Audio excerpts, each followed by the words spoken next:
जय भीम। आज का मुख्य उद्देश्य, क्योंकि सुपौल जिला में पहले अध्यक्ष कोई और थे, उनके जगह एक युवा नरेश कुमार जी को अध्यक्ष बनाया गया पार्टी के द्वारा। नियम होता है जब कोई प्रदेश की कमान किसी दूसरे व्यक्ति को दिया जाता है, यानी नए को अध्यक्ष बनाया जाता है, तो उनके द्वारा क्या कार्य हुआ, तो ये पहली समीक्षा बैठक है। और आज कम समय में जितने भी लोग सुपौल में नई कार्यकारिणी सम्मानित अध्यक्ष नरेश कुमार राम के नेतृत्व में जितने भी उपाध्यक्ष, महासचिव, प्रखंड के अध्यक्ष, विधानसभा के अध्यक्ष, पंचायत के अध्यक्ष, उन सबों की यहाँ पर उपस्थिति हुई और यहाँ पर 2-3 बातें रखी गई। पहली बात तो मैंने उनको बधाई दिया कि कम समय में आपने जिला कार्यकारिणी की जो बैठक आपने बुलाया वो 100% सफल हुआ। और दूसरी बात, जो हमारे पार्टी के संस्थापक माननीय कांशीराम जी, उनके आने वाली ये जो 15 तारीख को है उसमें जयंती है, उस जयंती को कैसे किस तरह मनाया जाए उस पर भी विचार विमर्श हुई।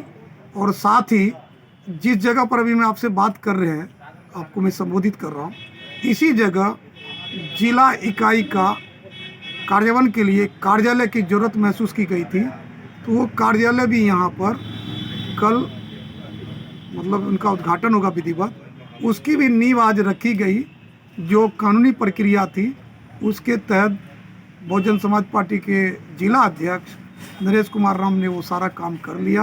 अपने जो उनके यहाँ तमाम सहयोगी है, प्रदीप कुमार मेहता जी, और हमारे जो जिला के उपाध्यक्ष हमारे जो सुभाष जी हैं, और महासचिव रोहित कुमार, ये सब मिलकर जो है पहला स्टेप कर लिया। उसी के दरमियान ये सब है और कल उसकी उद्घाटन भी होगी।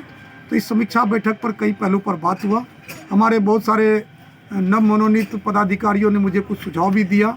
हमारे बहुत सारे हैं, चूँकि हम उतना नाम नहीं लेंगे, मोटा मोटी आपको बता देते। सुझाव ये है कि चुनावी वर्ष है, तो जो पार्टी के सुप्रीमो है वो भी बिहार के धरती पर आए और बहुजन के जितने लोग हैं, जो कि एक नारा है जिसकी जितनी संख्या भारी उसकी उतनी हिस्सेदारी।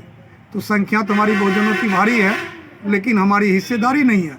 तो उसको देखते हुए आज जो समीक्षा बैठक में सर्वप्रथम मैंने अपने सम्मानित जिला अध्यक्ष नरेश कुमार राम जी को बधाई दिया, उनके टीम को बधाई दिया, और उनसे मैंने कहा कि आप लोग अपने अपने क्षेत्र में लग जाइए।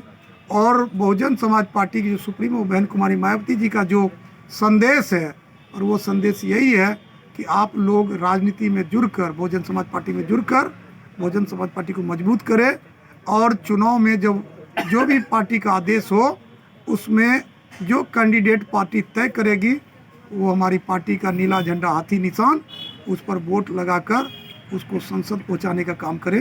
क्योंकि यहाँ से ठाना गया है बहन जी को प्रधानमंत्री बनाएंगे, क्योंकि सुपौल ने ठाना है बहन मायावती जी को प्रधानमंत्री बनाना है। तो इन स्लोगन पर भी हम लोग काम कर रहे हैं, मेहनत कर रहे हैं। और भी कई यहाँ पर विचार आए।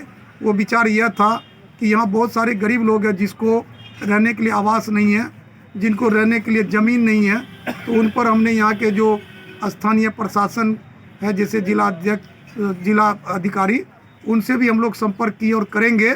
और आने वाला टाइम में हो सकता है कि आपको एक धरना प्रदर्शन देखने को मिलेगा, क्योंकि कभी कभी आवाज़ उठानी पड़ती है, क्योंकि यह सच्चाई है। यहाँ बहुत सारे हमारे बहुजन के लोग हैं जिनको रहने के लिए ज़मीन नहीं है, जिसको भूमिहीन कहते हैं, तो उनको भूमिहीन कैसे हो। और बहुत सारे बेरोजगार हैं, तो उसको मनरेगा के तहत 200 दिनों का काम दिया जाए, यानी तो 200 दिनों का जो मेहनतना होता है वो दिया जाए, ताकि अपने वो घर परिवार को चला सके, और जो बेरोजगारी का दंश है उस दंश से पार पा सके। और जो वृद्ध महिलाएं हैं, वृद्ध पुरुष हैं, उनको वृद्धा पेंशन है वो दिया जाए। और जो पढ़ने लिखने वाले हमारे बहुजन के छात्र हैं, उनको बिना माने कोई बैंक में जमा किए ही उसको जो पढ़ने के लिए जो एक शिक्षा लोन होता है 0 बैलेंस पर, वो लोन दिया जाए, ताकि वो पढ़ने के बाद जब अफसर बने तो उन्हीं के वेतन से काट ले, वो चलेगा। लेकिन हम लोग ये कुछ मांगे ऐसी है, और जो पीने का पानी और दूसरी बात एक सबसे बड़ी ज़रूरत चीज़ की है, वो है मरने के बाद शमशान घाट, क्योंकि हमारे बहुत ही बहुजन के लोग हैं जिनका शमशान घाट नहीं है, और यहाँ जो सामंतवादी है उनको मरने के बाद भी चैन से जलने नहीं देता। तो इसलिए मैं यहाँ के जो सुपौल में ख़ास तौर पर एक ऐसे मैं शमशान घाट की मांग करता हूँ जो ऑटोमेटिक हो, वहाँ पर लोग अपने पूर्वजों का या जो भी परिवार में देहांत होता है उनको वहाँ स्वतंत्र होकर उनको जला सके, वो भी मांग है। पीने का स्वच्छ पानी हो। दूसरी बात, मैंने घूम घूम कर देखा सुपौल में कि सड़कें मेन रोड तो ठीक है, लेकिन जो दलितों के बहुजन समाज के जो लोग हैं, परिवार के लोग हैं, उनके घर तरफ जो रोड जाती है वो रोड ठीक नहीं है। तो उसको जो है अविलंब बनाने का काम करे, ताकि हमारी जो बहुजन परिवार की माँ बहनें हैं आधी रात को जो निकलते हैं, चलने में भी चोटें आ जाती हैं, उनको ना आए। और दूसरी बात, जो यहाँ पर अस्पताल है, ख़ास तौर पर मैं सुपौल की बात कर रहा हूँ, वहाँ पर इलाज मुफ्त हो और दवाई भी उनको मिले जो भी यहाँ पर बहुजन के लोग हैं।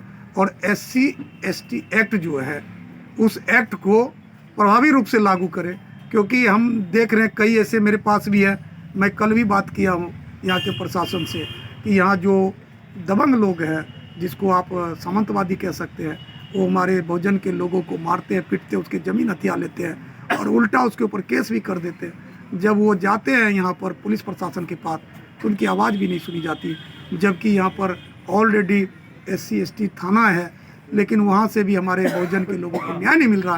तो आपके माध्यम से मैं वो भी प्रशासन को ये बात, चूँकि आज भी ये बात रखी गई, मैंने भी अपने पदाधिकारियों से कहा, जहाँ भी बहुजन समाज के लोगों पे जुल्म होता है तो वहाँ बहुजन समाज पार्टी मुस्तैदी के साथ